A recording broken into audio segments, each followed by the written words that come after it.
juri yang terhormat, sebelumnya perkenalkan saya Naftali Tiara.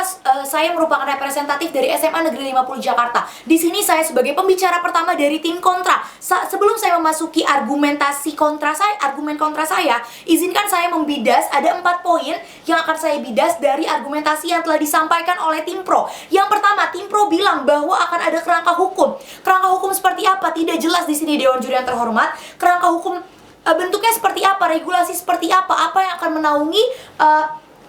akan menaungi privatisasi penyediaan air, hukum apa yang akan ada di balik layarnya ini Dewan Juri yang terhormat tidak jelas.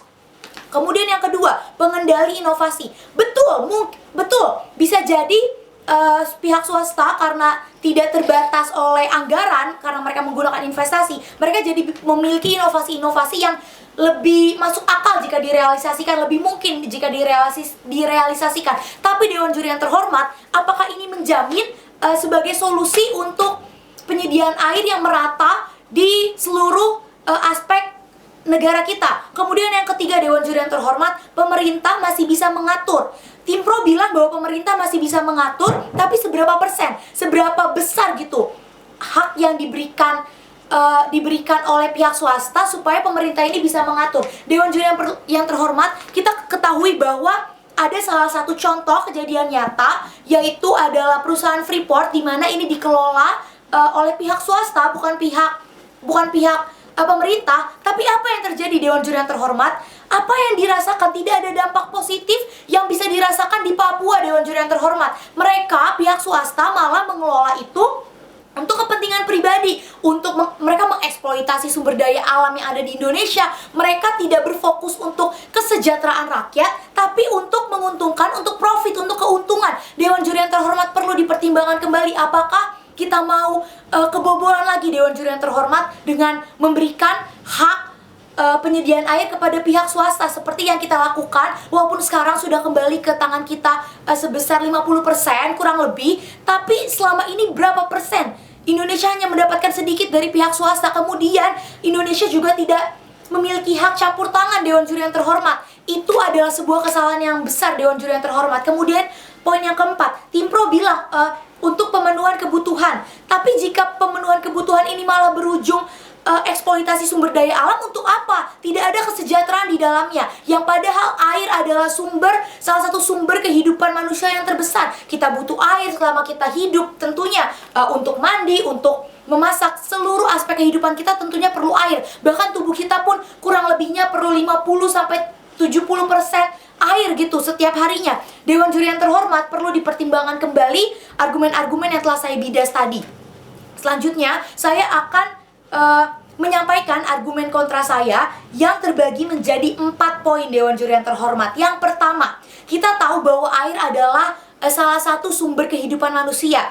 Dan apakah menjadi masuk akal, apakah etis jika hal ini malah digunakan untuk diperdagangkan, digunakan untuk keuntungan pribadi, untuk profit pribadi perusahaan? Apakah etis Dewan Juri yang terhormat? Tim pro bilang bahwa privatisasi itu bisa meningkatkan kualitas air, bisa membuat pemerataan pelayanan, atau orang-orang di daerah-daerah terpencil bisa mendapatkan pelayanan yang sama, rata dengan yang didapatkan di kota-kota.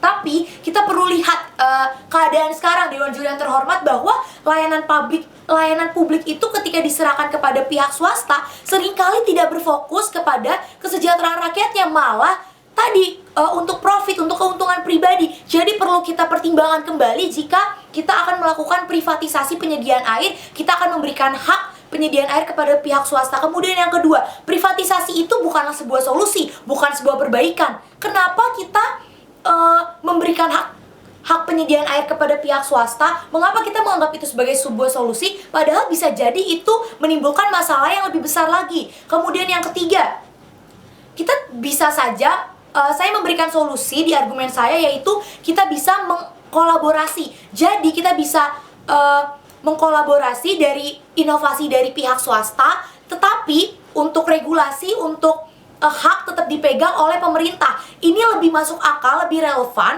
karena pemerintah memiliki tujuan untuk mesejahterakan rakyatnya, dari rakyat untuk rakyat. Tetapi kita bisa mengimplementasikan inovasi-inovasi yang diberikan oleh pihak swasta. Seperti contohnya IKN. Kita tahu bahwa IKN itu bukan sebagian besarnya bukan dari APBN, melainkan dari investor. Kita bisa melakukan yang sama seperti kita bisa melakukan hal yang sama dengan penyediaan air ini juga. Kita bisa mendapatkan inovasi-inovasi dari pihak swasta, namun kembali lagi tetap pemegang haknya adalah pemerintah, bukannya investor. Jangan sampai apa yang terjadi di Freeport terjadi juga dengan kita di sini. Dalam kasus ini adalah penyediaan air. Kemudian yang keempat, Dewan Juri yang terhormat, transparansi keuangan. Apakah kita bisa menjamin akan ada transparansi keuangan yang jelas jika pihak swasta kita berikan seluruh hak dalam penyediaan air yang terhormat? Dalam penyediaan air, Dewan Juri yang terhormat perlu dipertimbangkan kembali transparansi seperti apa, regulasi seperti apa yang nantinya bisa kita bahkan sebagai rakyat bisa kita pertanggungjawabkan kepada pihak swasta. Jangan sampai penyediaan air malah menjadi monopoli swasta. Jangan sampai penyediaan air ini bukannya untuk mensejahterakan rakyat, tapi malah menjadi monopoli, malah untuk keuntungan pribadi Dewan Juri yang terhormat. Dengan ini saya simpulkan bahwa bahwa Indonesia tidak seharusnya melakukan privatisasi penyediaan air, tidak seharusnya memberikan hak secara keseluruhan atau pengalihan kepemilikan dari milik negara menjadi milik swasta, karena tidak ada regulasi yang jelas, kemudian bisa menimbulkan masalah baru, bisa jadi malah diperdagangkan air ini, Dewan Juri yang terhormat. Tapi solusi dari saya, kita bisa mengkolaborasi pihak swasta maupun pihak pemerintah bekerja sama untuk menghasilkan penyediaan air yang merata, yang baik bagi seluruh aspek kehidupan masyarakat. Saya Naftali, saya bangga menjadi tim oposisi. Terima kasih.